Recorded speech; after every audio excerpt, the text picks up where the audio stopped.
बच्चों, hi Purvi on behalf of personal YouTube channel. आज हम लोग क्लास 9th महाराष्ट्र बोर्ड का chapter number 6 classification of plants पढ़ने वाले हैं। तो बच्चों स्टार्ट करते हैं। So can you recall how have living beings be classify? क्या आप बता सकते हो कि लिविंग ऑर्गेनिजम्स को क्लासीफाई कैसे किया है? You have already studied the kingdom Monera, Protista and the fungi of the five kingdom classification. आप लोग ऑलरेडी पढ़ चुके हैं मोनेरा, प्रोटिस्टा और फंगी के बारे में, which was proposed by the Robert Whittaker in 1959 for the study of living organisms. उन्होंने इन क्लासिफिकेशन को प्रपोज किया था जिससे कि वो लिविंग ऑर्गेनिजम्स की स्टडी कर सके properly. What are the hidden secrets of the kingdom plant which impact this green freshness to our surrounding? कौन सा हिडन सीक्रेट है ये प्लांट किंगडम का जिसका इम्पैक्ट पड़ रहा है हमारी ग्रीन फ्रेशनेस पर? हमारे सराउंडिंग में जो ग्रीनीनेस है यानी प्लांट्स है उन पर क्या इफेक्ट पड़ रहा है? Just how much diversity is there in this kingdom? Let us see. देखते हैं यहाँ पर कितनी डाइवर्सिटी इस किंगडम में। सो लिविंग ऑर्गेनिजम्स को दो कैटेगरी में क्लासीफाई किया है। First is prokaryotic and second is eukaryotic. Prokaryotic such as Monera and eukaryotic will classify into two, unicellular and multicellular. So eukaryotic unicellular organisms are Protista and in the multicellular consist of two types, with the cell wall and without cell wall. So with cell wall it consists of autotrophs such as plants and heterotroph as fungi, and without cell wall it contains animals. So let us discuss more about that.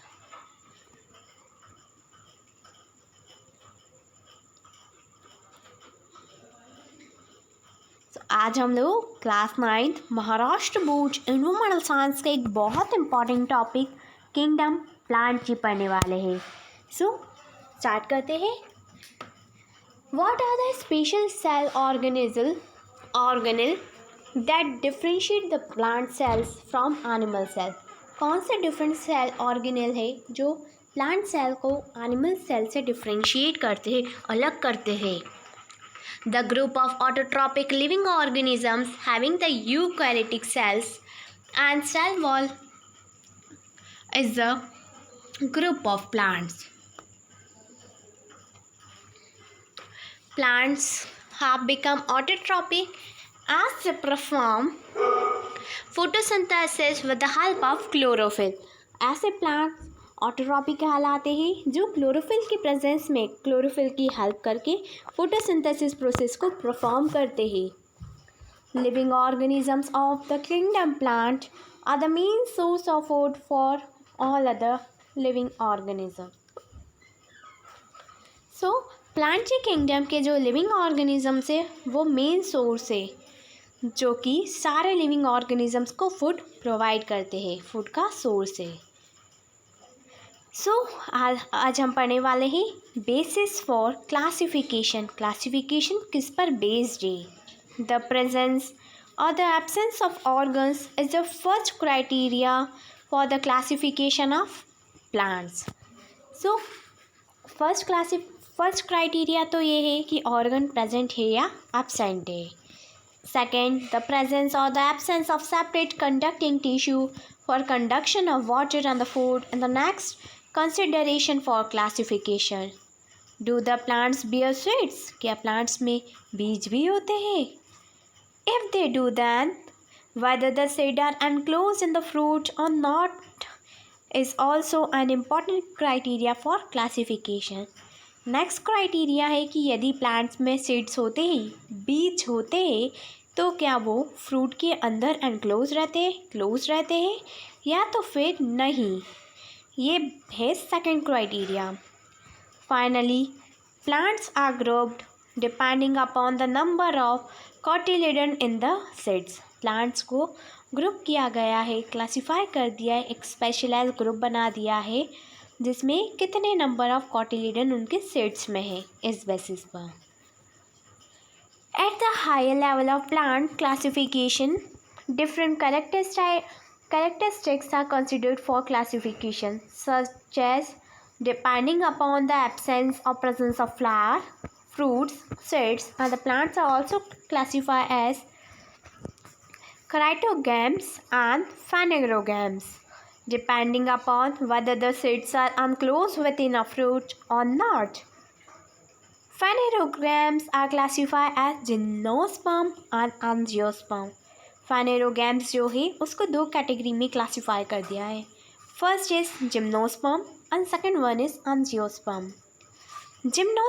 Angiosperm is further classified as monocot and dicot, depend upon the number of cotyledons in the set. Angiosperm को भी दो part में classify कर दिया है, monocot and dicot में. वो depend करता है कि उसमें नंबर ऑफ कॉटिलेडन्स कितने हैं उनके सेट्स में. आज हम लोग class 9th Maharashtra board science and technology का एक बहुत इम्पॉर्टेंट टॉपिक क्राइप्टोगैम्स पढ़ने वाले हैं. स्टार्ट करते हैं.